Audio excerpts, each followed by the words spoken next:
Hello and welcome to the next installment of Cylinder Radio. Today, my guest is Kyle Carter. He is a writer, actor, and activist, and we are going to be talking about the American dream. This is something that I'm really looking forward to, and I think that there's a lot of nuance with a concept like the American dream, and I'm excited to have like a dance partner, a sparring partner for this, so we can kind of flush out all of the sides of this idea that I think, regardless of where you stand politically and where you stand ideologically, you believe in some element of the American dream. So, trying to find common ground is going to be a really fun adventure. So, Kyle, thank you so much for joining me today. And so happy to be here. I've been looking forward to this. Yeah, we've been trying to schedule it for a while. Both have kind of crazy schedules. So, tell us a little bit about yourself, your background, and what makes you kind of interested in this topic of the American dream as an idea. Yeah. So I'm biracial. My dad is from Southern Virginia, North Carolina area. He's African American. And my mom is from Hebron, North Dakota. So not North Carolina. She is from a little itty bitty town called Hebron, North Dakota. It's like, I'm going to say maybe an hour and a half or 2 hours west of Bismarck, North Dakota. So in the middle of nowhere. And then I grew up in Woodbridge, Virginia, which is a suburb of DC, which was a ridiculously diverse place because you've got government workers, military workers, and then obviously just different types of people who are doing service jobs and everything like that. And I always say, if people want to know how diverse I grew up, so when I lived with my dad, my house, our neighbor next door was a 90-year-old woman who was American, and I think of like some kind of French to German descent. Our neighbors to the left was a Mexican family. The neighbors to the left of them was an El Salvadoran family. The neighbor catty corner across the street was Vietnamese. The neighbor across the street was straight up German and spoke German. And then the neighbor across, like next to them, was an older black family. And that was just indicative of how I grew up, just around lots and lots and lots of different types of people. And then when I went to college, I went to University of Notre Dame, which is predominantly wealthy Catholic white university. And that was the first time I had ever experienced not that. And so then I learned a new experience. I learned the kind of experience, a different way in which people have achieved things in life, and particularly with the topic we're going to be talking about, the different way to achieve the American dream. And then I graduated from college and have been an actor ever since. I went to school for engineering and design. That didn't work out because I graduated in 2009 and nobody wanted to pay people without any resume experience in the corporate America. So I ended up becoming an actor, and I have traveled the country as an actor ever since. I've been to every single state in America except for Mississippi. And sorry, Mississippi, I'm probably never going to go. That's just a personal choice on my part. And then I haven't been to... Yeah, I've always the one time I drove to New Orleans, it was actually by accident. We didn't drive through Mississippi because I went to Tennessee, then went to St. Louis, then went to New Orleans. So I actually somehow still missed Mississippi. And I haven't been to Maine, and I haven't been to Alaska or Hawaii yet. So I'm getting to those corners. Yeah, at least Hawaii. Yeah. Oh God, I gotta get at least a vacation to Hawaii. Right. So then, to add to just my general not well-traveled globally, well-traveled American. Mm-hmm. My dad was an NAACP activist his entire life. He has told me so many stories of growing up in the 50s and 60s. And, he marched on Washington when Dr. King spoke. He did sit-ins in his towns in Southern Virginia, then went on to become a professor of special education. And so he's been, doing that kind of psychological work his entire life. And my mom, being from North Dakota, she was the one person in her family who was like, I don't want a small farm town life. So she ended up working, after all the other jobs, she ended up working for 25 years for the Washington Post newspaper as a director of credit and collection. So I've literally always been around either kind of psychologically minded thoughts, or in my mom's case, always with newspapers, people talking about both politics and history. And as a teenager, I used to think I hated history, and my mom and I would get in arguments about what the purpose of history was, I being young and naive. saying, why do we bother to look back at history? Because it just means that we're going to do things that old people did, and I don't want to do the same old crap that old people did. And my mom, being wiser than I, obviously, saying, yeah, but if you don't know how you got here, you're liable to make the same exact mistakes that other people have done because you don't have the information.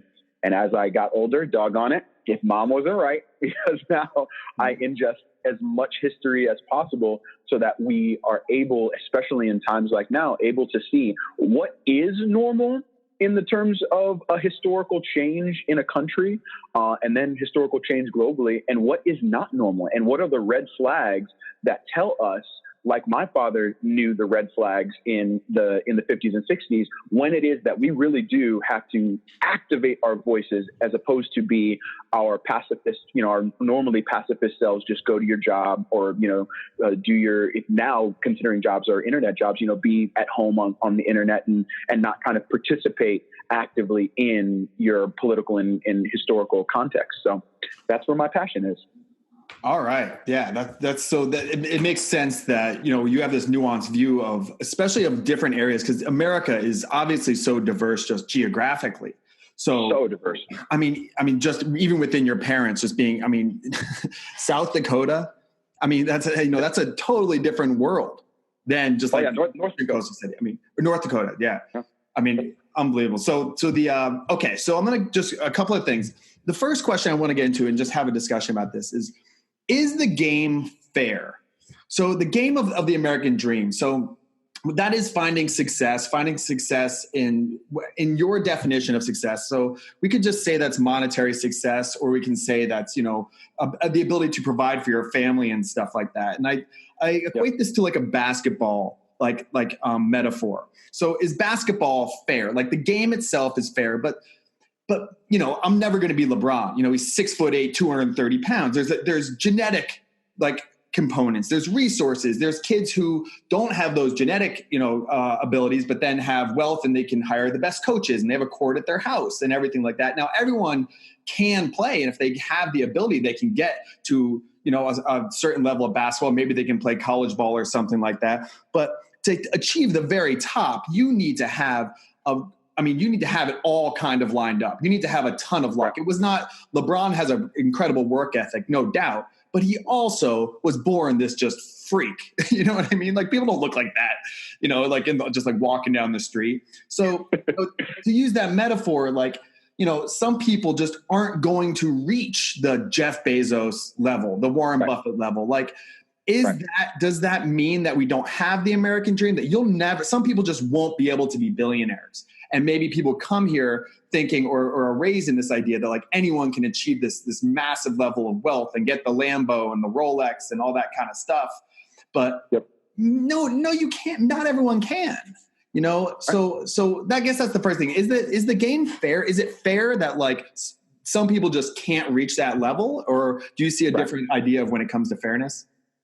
Right. So the number one thing, if I was going to try to quantify what success is, mm-hmm. The unfortunate thing that has occurred is because the game in America was created by the colonists, right? So the European colonists that came to America seeking physical gain. That's what they saw. They came, they saw, they conquered, as they say. And they sought gold. They sought, in terms of the North American North American slave trade was a part of triangular trade. But in terms of that trade, you're looking at spices, sugar, tobacco, slaves. You're looking at always a quantifiable value that there has been to success. Now, this is going to be the most important thing. And this is why it is very important to study specifically the time around when the Constitution was created. Because you got to remember, nowhere does it say in the Constitution of what you are granted as a human being that you are granted wealth.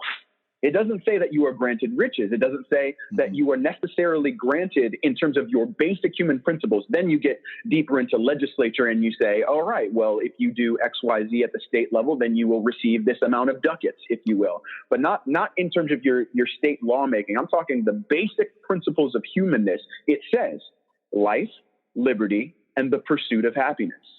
Now, somewhere along the way, the idea of the pursuit of happiness became the ideal of the pursuit of wealth. That is not what was promised. The pursuit of happiness is that you are able to wake up in the morning and enjoy the fact that being alive in a country of freedom allows you the ability to not be persecuted for your religion, which means just because you're Catholic or just because you're Muslim or just because you are a Sikh or just because insert name of religious belief, that someone cannot come knock on your door like the Nazis did and put a bullet in your head and that's the end of your existence. Boom, Kyle Carter's out of here. Mm-hmm. It doesn't, that's what the pursuit of happiness is about, that waking up in the morning, you don't have the automatic fear that you will for a fact die because of your skin color, because of your racial choice. Because of your religious choice, because of your ethnicity, things like this. I was just going to say, and pursuit is key, because pursuit doesn't mean that you'll achieve, right. Like you might not achieve it. Yes. You're free to pursue it. And that is, also people think that maybe if just because it says pursuit of happiness, then I deserve happiness. Like, well, yeah, not guaranteed. Not necessarily. Yeah. Right. Yeah.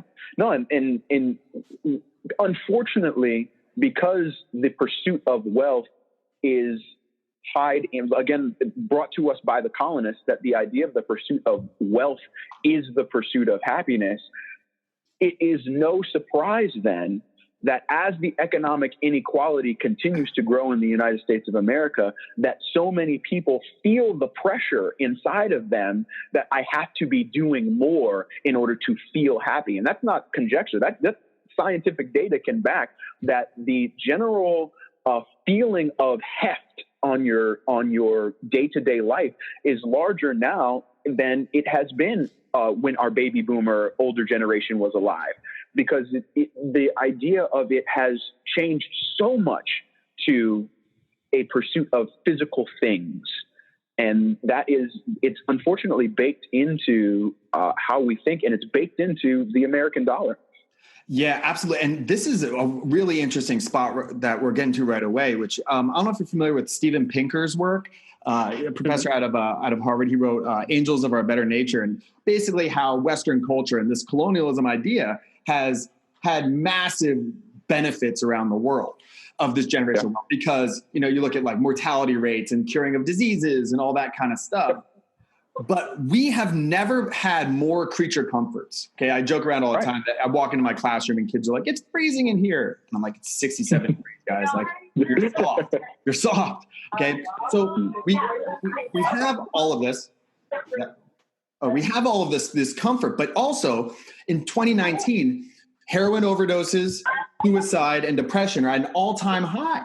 Yeah. So there's like what you're saying here is if we're going to quantifiable things, like there's that the quantifiable, the pursuit of wealth and all that kind of stuff has had positive benefits throughout the world, and Bill Gates is going to probably cure malaria and stuff like that. That's great, but we're missing something very key here, because now we're comfortable, we have this, but now we're 70,000 heroin overdoses, I think, last year or something like that. I mean, it's really, really scary. Yeah. So this is some. Yeah. I was saying this is something that. I wrote a song, and this is how you and I got connected through Anthony Fedorov. I wrote a song with Anthony Fedorov called "This Is Why We Kneel." And it's, I'm not going to get off topic by referencing it, but This Is Why We Kneel is just a song of me explaining why I am in support. And not only am I in support of NFL athletes kneeling during the national anthem, it's a song explaining why that form of expression, which was given to us, I mean, if you want to take the etymology of it all the way back to John Carlos putting a black power fist up during the Olympics, why specifically that form of protest is so effective. And one of the things that one of the sets of lyrics that I write in the song has to do exactly with that. Now, it's, as you said, is the game fair? If the rules of the game were fair, then everyone would have the ability to achieve what it is that a pharmaceutical company can achieve. So a pharmaceutical company says there's an issue with pain, with people being in pain. If the responsibility of the wealth was there, being responsible with how you create things that you put into the world. The idea would be, once I have cured, or once I have gotten to a point at which people are no longer in need of a piece of pain medication, then I will remove said pain medication and then go to a new pursuit. But unfortunately, that is not what happens oftentimes when there is a lack of responsibility with wealth, because what happens is the dollar becomes, as opposed to a person being, what they say, the golden rule, do unto others as they would do unto you, as opposed to that kind of principle being behind a solution, what becomes the principle behind the solution is maximizing profit. So now, the same drug that was actually created, I mean, in terms of, does it help people solve pain problems? Absolutely. If you your arm got blown off and someone gives you a Vicodin or an OxyContin or a Percocet or something like that, it's gonna help. Now, what actually ended up occurring is, and we found this out recently. I can't remember the name of the I believe it's Purdue Pharma, but the name of they found the depositions of all of the interviews that the man had to do with the government, asking, how is it that this ridiculous amount of opioid painkillers got onto the street? We're talking, and this is not a joke, we're talking tiny towns in West Virginia of only like 200 to 300 people, right? Having upwards of like thousands of prescriptions being filled in the town, meaning literally the amount of prescriptions that were at the physical drugstore exceeded the population and then some, to the point that it made no mathematical sense why this amount of painkillers would be on the street. Yeah, that comes down. It's unbelievable. There's a great documentary called Prescription Thugs, and the guys who made that, I forget their name escapes me, but they've done a couple of great documentaries, and the numbers they threw out are it's unbelievable. It's real. It's like there are enough pills out there in circulation to get like every man, woman, and child high for a month or something like ungodly. Mind-blowing. So we get to this idea of like, with tremendous wealth, you have this power to kind of, like anything powerful, is you can use it for good or bad. I talk to my kids and my own kids and my students about this idea of like, power is not bad. It's power in the wrong hands, and power that isn't guided by a certain set of morality is bad. Because I think about like Bill Gates and Elon Musk. The truth is, I want them to have more money. That's the honest to God truth, because Bill Gates is going to probably cure malaria. Malaria has killed more people than all human wars combined, and he's wiping it out. Like, let's give him, he has a ton of resources. Elon Musk might create a solar grid that can actually be renewable energy in a real way. Let's just give him a ton of resources. But for every Elon Musk and every, Bill Gates, and there are a lot of wonderful, very wealthy, brilliant people out there who are trying to just multiply good. That same power in the wrong hands creates real negativity. And how do we discriminate between who gets this wealth or not? Because if we flatten it out and say, no, we don't want these people to have wealth, I absolutely want Bill Gates to have wealth. But how do we play that? That's a tricky game, because the rules that apply, thank God in America, the rules that apply to one apply to us all. That's 14th Amendment. Yeah. So we want to keep that going. But how do we, you know what I'm saying, Kyle? Like, how do we discriminate about how do we get the wealth into the right hands who will do the most amount of good that we possibly can? I'm so happy that you made that point, because every name that we have dropped to this point in this, I think we've probably been talking for, maybe 10, 15 minutes. Every name that we've dropped in this point is, and this isn't their fault that it is. For instance, this is not Bill Gates' fault. This is not Warren Buffett's fault. This is not Elon Musk's fault that they are all white males. I'm not here to put any blame on that. But in terms of how do we solve these problems, in terms of who is good and who is bad, and how do we create a potentially a system of fairness, the fact of the matter is, it is undeniable. The rules of the game as they exist right now, in terms of how does one take themselves from whatever station they are, station in terms of class and caste, because we're not that far away from a caste system in America. How does one take themselves from a place of, potentially lower station and rise to the occasion to be a problem solver in the United States, specifically in the United States of America, and then in the globe? And the fact is, the game is skewed so heavily towards those who already have wealth. Now, here's the thing, and this is why it's not an attack on white men. The fact is, the white male has just had 400 years in the United States of America, and then more than 400. I mean, we're talking multiple generations, thousands of years in Europe to develop the system that we operate under.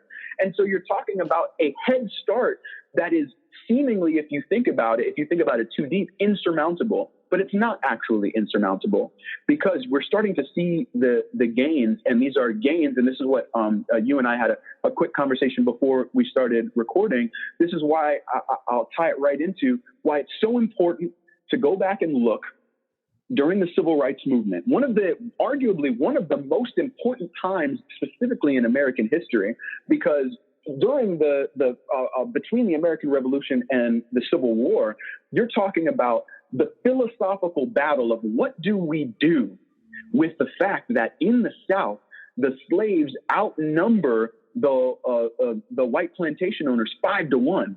One day they're going to figure out what happens, like that they have these numbers, and a change is going to occur. And shocker, that's exactly what happened. A change did come, and it was a change that was absolutely beautiful. But here's the key.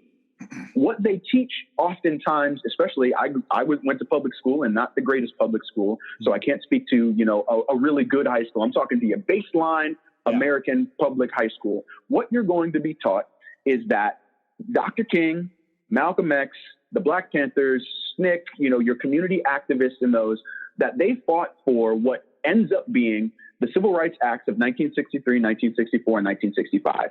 And that post that, everything was gravy. It was all good. We gave Black people the right to exist in the United States of America. Plessy versus Ferguson was passed, so the schools were integrated, all of these things. But what they don't teach is that after that occurred, so post 1965, we're talking Malcolm X goes on his Hajj to Mecca and comes back and realizes that he had been, in some ways duped by Elijah Muhammad and the Nation of Islam.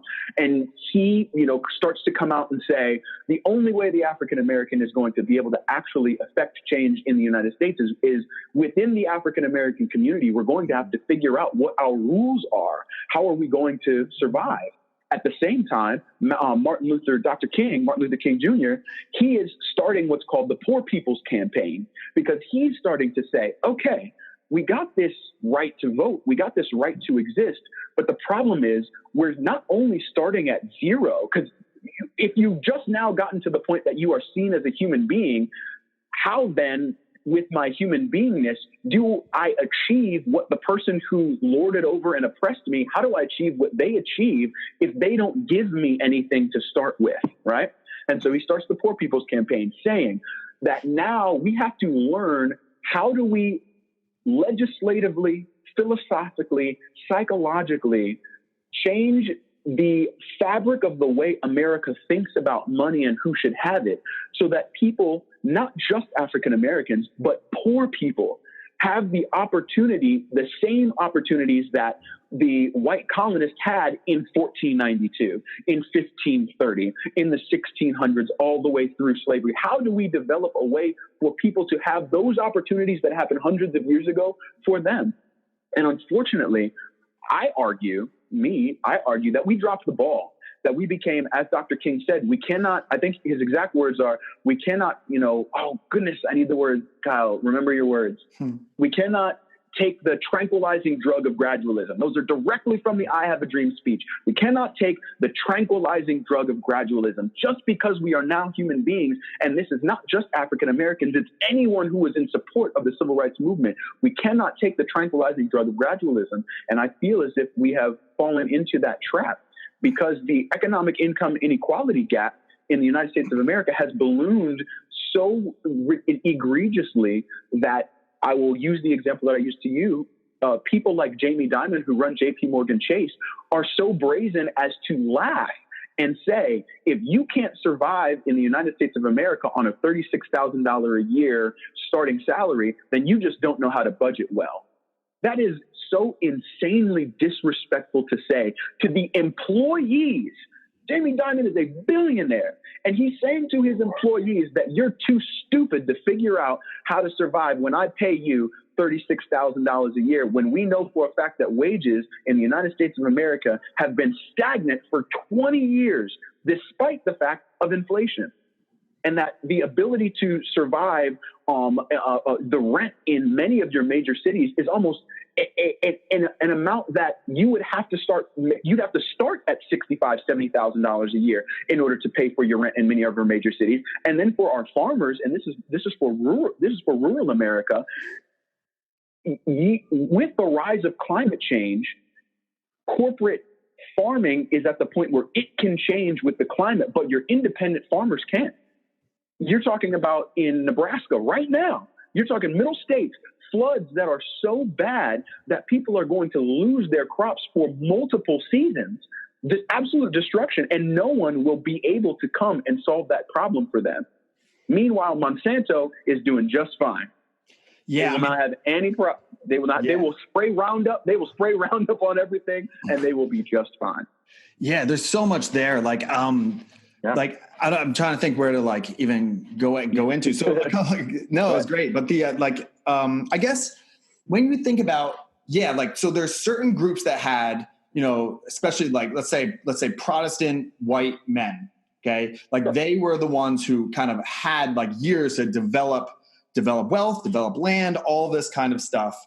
And then, you know, as people came in and were integrated into society and stuff like that, some earlier than others, but like, you know, Irish came to this country and, you know, Irish need not apply. And there was a lot of discrimination against them. Oh, yeah. Jewish, you know, came here with nothing and things like that. I mean, women realistically didn't enter, you know, equal in the workplace until, you know, Greg Pincus invented the birth control pill in 1960, and Errol Haas with the tampon. I mean, once women were able to have, you know, tampons and birth control, then they could have more control over their lives, and they could go out but that's 60 years. I mean, that's so recent. Like, I guess I mean, I wonder. And then, you know, I mean, if we say like, you know, equal throughout the country is like, you know, mid 60s again for like African Americans is like. We look at these groups. So what groups were able to come late to the game and succeed? So you might say like Irish, Jewish, you know, maybe like, you know, Chinese, Japanese and stuff like that. Now they all have their own different stories. You know, when you say like women, it was one kind of oppression up until that point. Black people, obviously a very different kind of oppression, you know, Irish, Jewish, like more people who came to this country looking for a mindset of looking for, you know, advantage. And I want to work hard so I can achieve, compared to, you know, people who were sold downriver, came over on slave ships, very different idea. But once you are behind the starting gun, like what do you do to catch up? And that gets me to, you know, the idea of like, if you look at the achievement levels in school and in wealth and things like that of like African immigrants versus African Americans, or Korean and Chinese immigrants versus like Hmong, or I don't know if I said that right, Laotian, Cambodian immigrants. Like it's very different. It's a very different thing. Like it's not just as simple, I guess, as like skin color or race. Like all Asians are the same, or all Black people are the same. It's not. There's a different level here. I was having a conversation with a friend of mine who is Ethiopian immigrant, and he said that he gets a lot of hate from, he lives in Philadelphia, a lot of hate from Black people in Philadelphia, you know, just about his mindset and his political views and stuff like that. Because he believes like, hey, I have a go-getter mentality. I came here from Ethiopia and I'm going to go succeed. Because he has that program of like, that's what America, because it's a very different thing. So the last thing then I want to hear your thoughts on this is, you know, this idea of maybe this is my take on it. And I appreciate pushback, because that's what this podcast is all about. My thought is, having taught in tough schools, having, you know, I try to have hard conversations with as many people as I can. I embrace being wrong all the time. So I really want to try and get to the truth. I have students who are like Black kids who said that it was a weird double message that they got in school. They had teachers saying, you can do anything, you can achieve anything, you go get it, Tiger, out of one corner of their mouth. And then out of the other corner of their mouth is, society is structured in such a way that good luck, you can't succeed. People who look like you can't make it, because look at the top, you know, like Obama as president, but you don't know him. Look at your neighborhoods. No one achieves. So it's this weird double message. And I wonder if perhaps there's a truth there, a metaphorical truth where it might not be factually backed, but just the idea that if you believe that you work hard, you make good decisions the best you can and stuff like that, you don't look for shortcuts, blah, blah, blah, blah, that you will come out ahead. I don't know. I just wonder if that's like, if I look at like what did the Jewish do or the Japanese, the Chinese do to like just get ahead? They're like, focus on education, focus on making good decisions, focus on responsibility, like blah, blah, blah, blah, blah. Mm-hmm. Is that something we can apply all around? I mean, I don't know. There's a lot there, but I'm just curious to hear your thoughts. That's where my head's at when it comes to this topic. Gotcha. Man, that's multi-pronged. Let me see how I want to start. First of all, as much as, and it's difficult because we are emotional creatures because we're human beings. And that is, I mean, literally how our machine operates is emotionally. But if you separate it out, first of all, statistically speaking, it's impossible for everyone to achieve everything, right? So we can just say from a mathematical standpoint, now the statistic is based on what the system is that you operate in. So to get to the next point in terms of being able to operate within the system, where the investment goes, if you follow where the investment is, your statistical chance of success will be higher. And I will say this, and anyone listening, I would say essentially, I would dare you to find a journal to back this, or otherwise just call Kyle Carter up and say, "Man, you're dead ass wrong." Sorry, I don't know if I'm allowed to curse. Sorry about that. Yeah. But oftentimes, and this is, I don't want to, I'm sorry, girlfriend, I'm going to say something about you, and I know that you're not here to corroborate. Anyway, my girlfriend, her family's from Poland, and this is indicative of many immigrant type people. When you get to America and you see what the system is, you have two choices. You just came from a place, oftentimes, and in my girlfriend's father's case, he was a refugee. Mm. You come to America and you only have one of two choices. You either assimilate to what the system is and figure out how to make it work, or you will be homeless on the street. Right. Or be sent back to where you came from, where in the case of a friend of mine that I worked with at a restaurant in New York City, whose father got deported back to Honduras, he was murdered as soon as when he got back. Yes. Those are your options.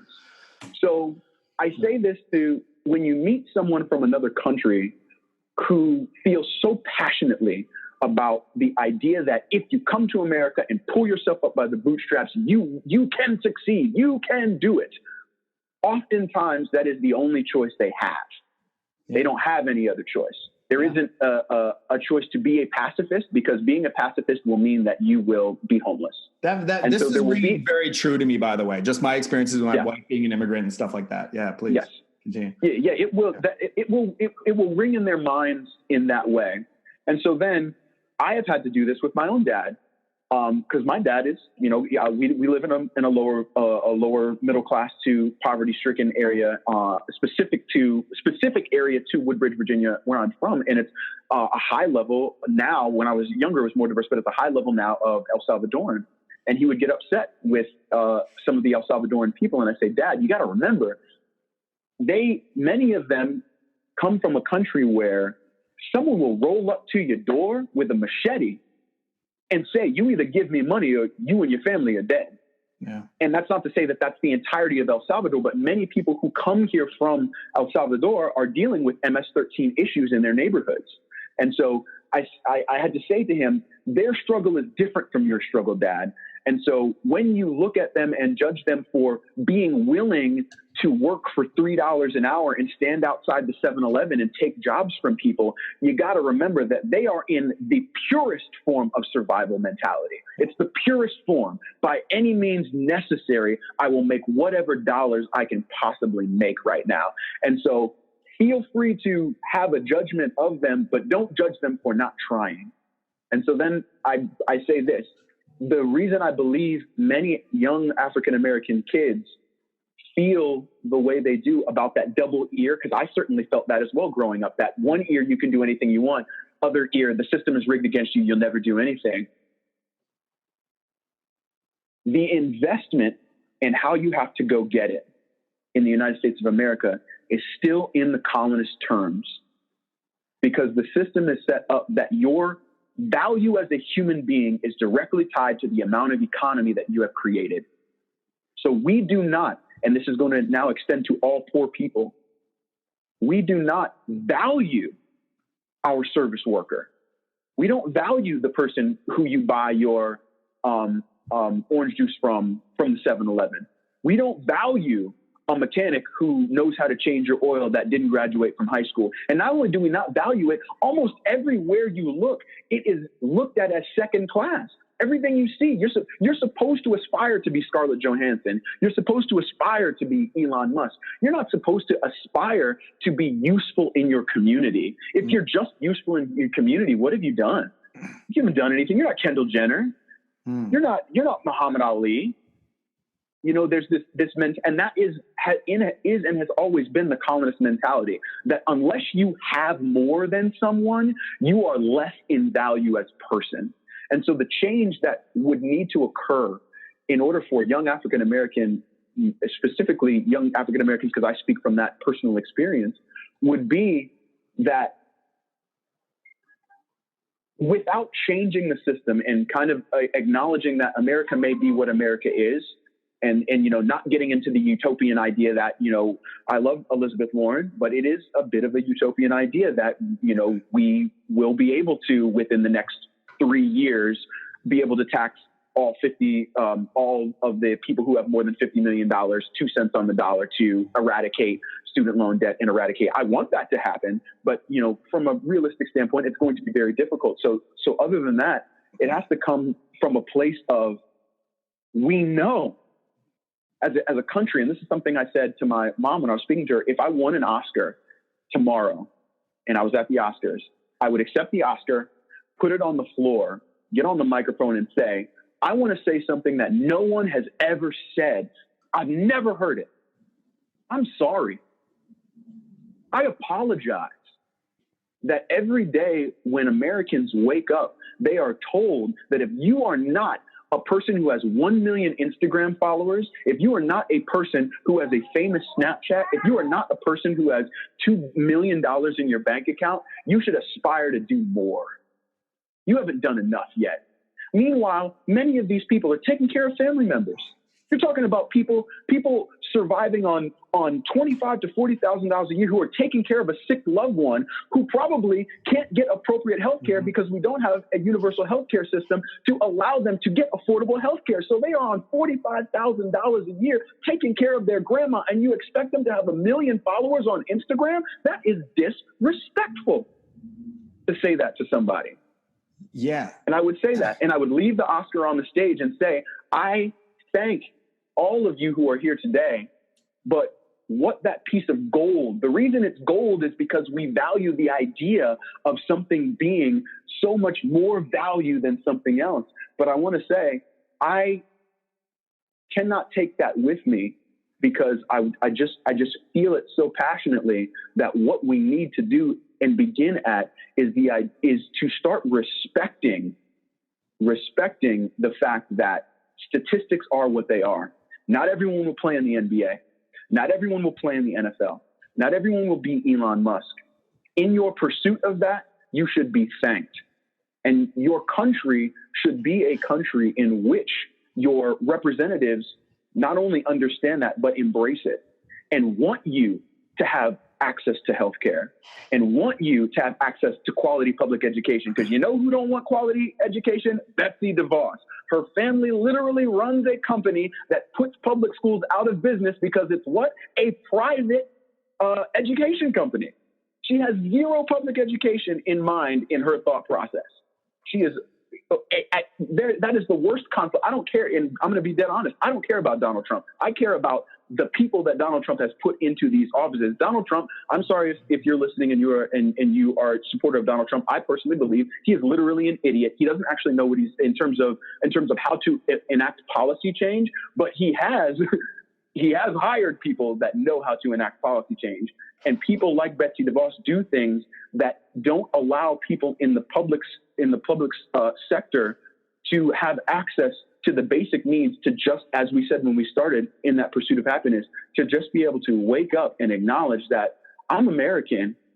I may not be a billionaire, but God, goodness gracious, I have a family that cares about me. And if you don't have a family that cares about you, I hope you have a friend that cares about you. I hope you have someone that's in your life that gives you personal value. And it ain't about the amount of money that you have in your bank account. It has to do with who you are inside, as Dr. King said, not by the color of your skin, but the content of your character. And I think if we were to somehow be able to start to shift that mentality, we'd start to see people who are in places of poverty feel less of that heft if they don't achieve everything that the internet and everything that it seems our government officials tell us we're supposed to achieve. Yeah, I definitely I can't go down the Trump road or like Betsy. No, not at all. And that's what. No. But I love talking about that. But the whole like privatization of education, it's an interesting one. Maybe we'll be able to dive into that a little bit. But when you talk about the Oscars have always been interesting to me. Awards for art is interesting to me. This is the best art. Like, art is completely subjective. What are you talking about? That doesn't make sense. It's a great metaphor for like what people want, the Instagram followers. Like, what is that? So maybe the American dream has to go back to how we started this, which is the pursuit of happiness. If we can change the conversation, and there's data to support it, the suicide rate, the overdoses, the depression, the anxiety, all of that is supporting that your mentality of what success looks like or what your version of the American dream looks like is false. It's not what it's about. And that's why you started. Like, it's not about wealth. You need I think that maybe it's the idea to provide for your family, to take on a sense of responsibility and stuff like that. And the more we can shift the conversation about that, or like, even like if you want wealth, what are you going to do with that wealth is crucially important. Because again, you could be Bill Gates and solve some of the biggest problems in the world. And there's a lot of other people that do that, build libraries and schools and things like that. LeBron James, what he's done with like charter schools and stuff is incredible. Or you can get a gold-plated yacht. And I saw an Instagram video the other day that just made me so sad. That was the best emotion. Sad. It was a guy who laid out all this money, like $100 bills, and pulled up a white Ferrari to it and then did a burnout over the money. And it made me sad. It wasn't even angry. It was like, he's so lost. He doesn't understand what he's doing to himself and his version of what is the right way to live. And that sounds very patronizing. It sounds like I'm like a know-it-all, but I know that that's not right. I'm trying to think about why. But in this area, I'm a little bit naive because I think like, I hope that if you bring value to others, that they will pay you for it in some way. And then you use that money to support others, using that money to buy goods and services that you desire. And then cycle continues. So like, I love small business. I love entrepreneurship. And I also love that entrepreneurship is like cool now, like Gary Vee and stuff. It's cool to be like a small business owner. And if you're aiming high, like, why do you want all that wealth? Because if it is to employ a whole lot of people, to help others, to provide for their families and stuff like that, that's one thing. But you got to look deep of like, why do you want these trophies? Like, for you as an actor, like, why would you want an Oscar? Why would I want to win Teacher of the Year? Like, is it an ego thing, or is it because I can use that as a medium to make ripple effects of good in the world? Because it's not just to be like a saint. Okay, it's because I have studied enough psychology to understand that is what's going to serve me best. My mental health is if I feel like I have a sense of purpose and meaning in the world. So maybe we shift it a little bit. And if you bring value in some small way, how do we make it so if you bring value, people will pay you for your services in something? And that's how we can kind of shift the conversation about what the American dream is. Absolutely. And I said I like to use this example when I talk to people of why me particularly I have an issue with the idea of a self-made billionaire, right? I'm a self-made man. Yeah. I did it. I built. Start the second you wake up in the morning. If you woke up on a bed, just think of the bed itself. You know how many people it took to create a bed? I love this, by the way. Hundreds and thousands of people. and hundreds and thousands of hours to create the mattress. You're talking about if you hop in a Nissan Pathfinder, there are people in so many countries on the earth that develop the technology that go into how a Nissan Pathfinder gets made. There's a factory of workers that made your Nissan Pathfinder. You probably, and I say this all the time, there are people actively right now who hate black people, hate gay people, and will go to rallies and talk about how much the immigrants are taking everything from them. And they are driving a vehicle that was probably made in Mexico and at some point in time was marketed by a gay person. And at some point in time, the R&D for the car was done by a black engineer, and has absolutely no idea how many people it took to create many of the things that we create, the shoes on our feet, the clothes that we wear. The idea of being self-made is a fallacy. It's not real. Every single thing that you do is interconnected in a web of hundreds of thousands of people. So the idea of I am best actor, right? The idea of best actor, I can't, it doesn't make any sense to me, because in order for me to be standing there and receiving the award, I need to go ahead and give that award to my best friend's mom.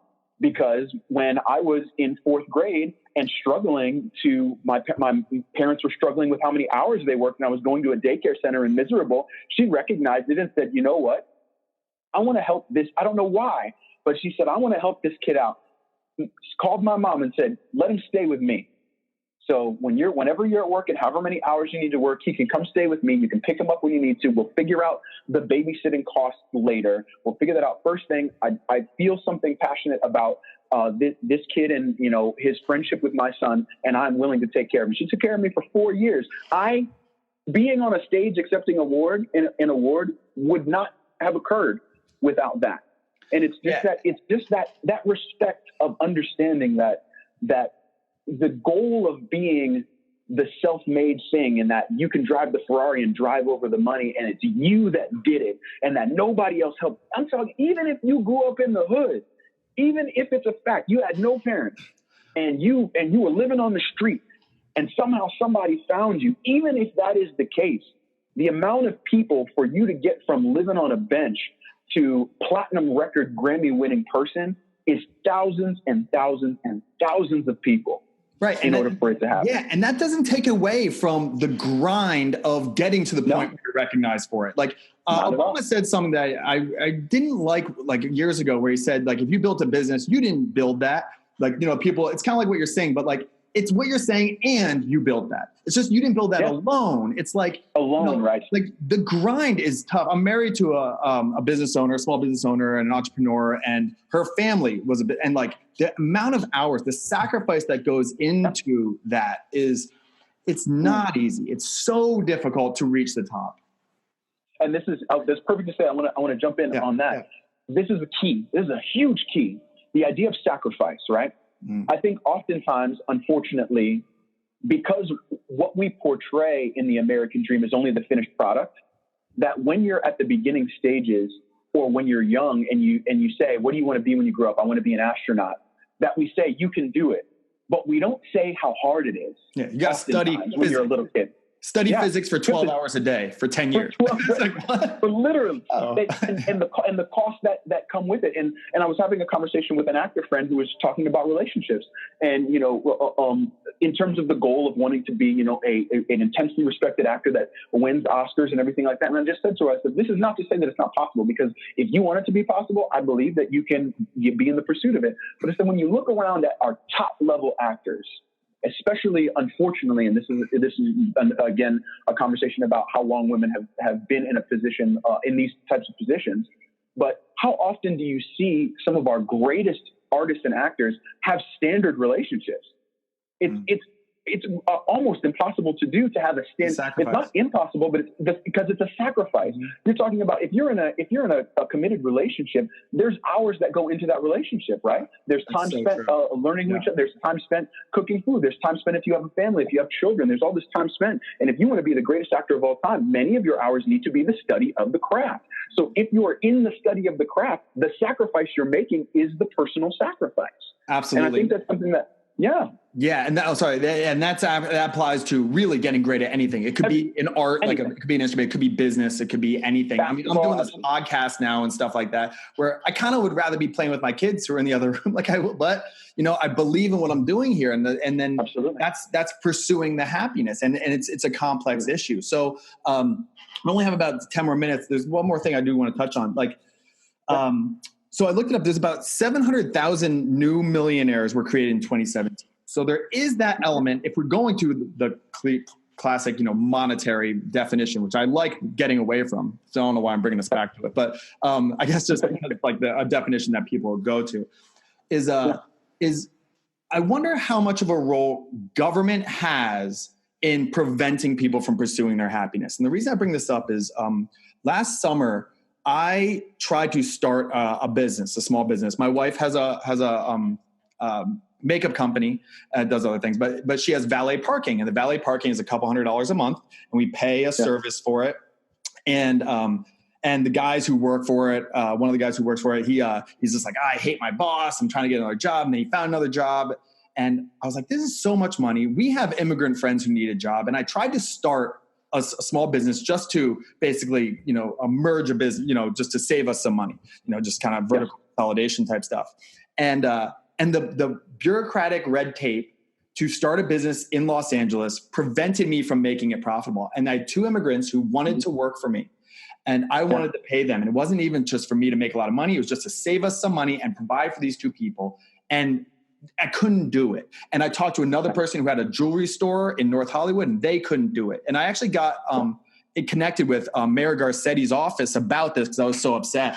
And I'm working with them in the following months to try and solve this, because I see government stepping in and preventing us from pursuing this. It's not just the big corporations who are trying to crush competition. That exists for sure. But it's also the government trying to even the playing field in some way. Like maybe they were taking those taxes and say, well, to help poor immigrants. It's like, no, I was going to help poor immigrants. No. Like, I wonder how much of a role does the bureaucratic red tape play in making it's difficult enough to provide for your family, let alone to increase taxes to provide for your family. And I understand the importance of taxes, and I want taxes to go to help people. But I know that government wastes a lot of money and we spends it on things I don't really want to support. Like a bolt for like a fighter jet is like $100,000 or something ridiculous. It's all overinflated. What are your thoughts on that? On like a government's role in the American dream? Man, that is first and foremost. I think if any of the listeners don't know what the term gaslighting is, I would encourage you to look that up. It's based, if I remember correctly, it's a term that was based in a play from the 30s. Essentially, gaslighting is the idea of telling you something that's incorrect, right? So in the case of changing reality, may give you a false sense of reality. Right. False sense of reality, exactly. And Will, I know that you're not 5'6", but I'm going to tell you every day for 6 months that you're 5'6" to the point that you believe that you're 5'6". Mm-hmm. Mm-hmm. I think one of the key things that occurs with regard to government's participation in the creation of businesses is that oftentimes we are gaslit to what the reality of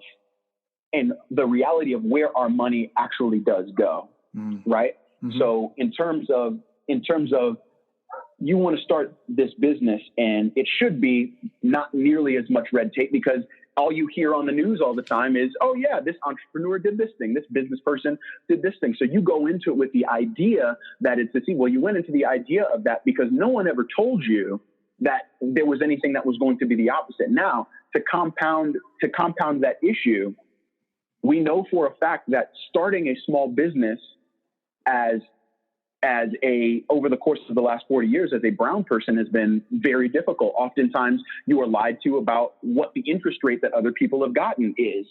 You have been lied to about what properties are even available. I heard a story recently about, and I don't want to say the incorrect names because I don't want to, it was a well-known black artist wanted to start his own theater, like off-Broadway theater in New York City. And he was essentially blacklisted from doing that because they wanted to prevent this person from being able to start a theater and potentially take away theater viewership of the other theaters in the area.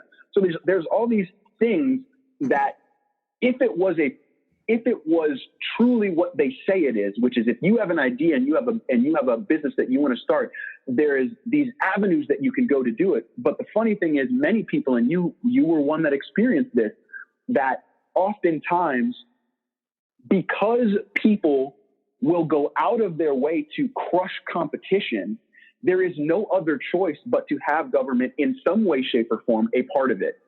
I don't think it's possible to not have government a part of it. And I agree with you that sometimes the red tape gets in the way, but unfortunately it has almost statistically been proven that if you don't have some kind of regulatory roadblocks, legitimately, no one would share the wealth. And that includes, the company that I work for, Disney. Right. Like Disney actively goes out and crushes the competition. They do whatever they can to acquire as much as they can so that they can, and you're going to see it when Disney Go, when their app releases, that's going to be devastating to many forms of the competition because places like Netflix that pay the royalty rights to use Disney's properties on it, and Netflix has been a boon to people's ability to watch television, right? Netflix has been has allowed many millennials, people my age, that cannot afford cable in any way, shape, or form. Yeah. Goodness knows, when I tried to get cable through Verizon when I lived in New York City, I was like, "You want to charge me what to watch Naked and Afraid on?" Oh yeah. Like so you get your Netflix for $7.99, your Hulu for $5.99, and you pray to goodness that one of your wealthy friends has an HBO password that you could scrub off, that you catch Game of Thrones, right? Yeah. And so, that's the unfortunate part is, in theory, I would love it if we did live in a country without regulation, without too much much regulation, because it would allow a person such as yourself who wants to hire immigrant workers to be like, you know what, doggone it, I know these two immigrants that are good, hardworking people. I want to start this business. I want to get it going. And it would free up that ability. But without the regulation, oftentimes it would be so crushed that inevitably it would be the United States of Amazon, and it would be the United States of Disney. But that's what gets so upsetting is then it gets to the point where Jeff Bezos moved his headquarters outside Washington. So now these two sides are merging, and it goes back to the pharmaceuticals too. And I think that's where we, like the middle class, it doesn't matter if you're wearing a MAGA hat or you're marching with the pussy hat. Like now you're talking. I love where you're going. That's where we can agree. We can agree is big is bad. So yes, I want regulation, like there should be fire exits and things like that. Yeah, we don't want to go back to Upton Sinclair's The Jungle, of course. But it's a joke. I'm gonna somehow get out to my audience about what I had to go through to get a parking permits. I thought I was on a hidden camera TV show. So there's a limit of that. And then there's also what you're talking about is someone so powerful. If they're powerful enough to stop that actor from starting a theater company, they're also powerful enough to support some sort of local government, get them in their back pocket and have them make law. So that's what we want to, and it goes back to kind of how we started this with like, how do we make sure that the game is fair enough so where we all agree is the elites who stack the game in their favor. We're against that. We want the best product at the best price, which means if the best theater is the one that this black actor wants to start, that should be the best. That should be that he should have a fair play to like, we want the best. And if Amazon does take over, what's going to keep them at the tip of the spear? Like what's going to keep them sharp is the fact that everyone's nipping at their heels. So they want to dull that. And then they're going to get dull. And we have to be careful of that and ensure that we can get there somehow.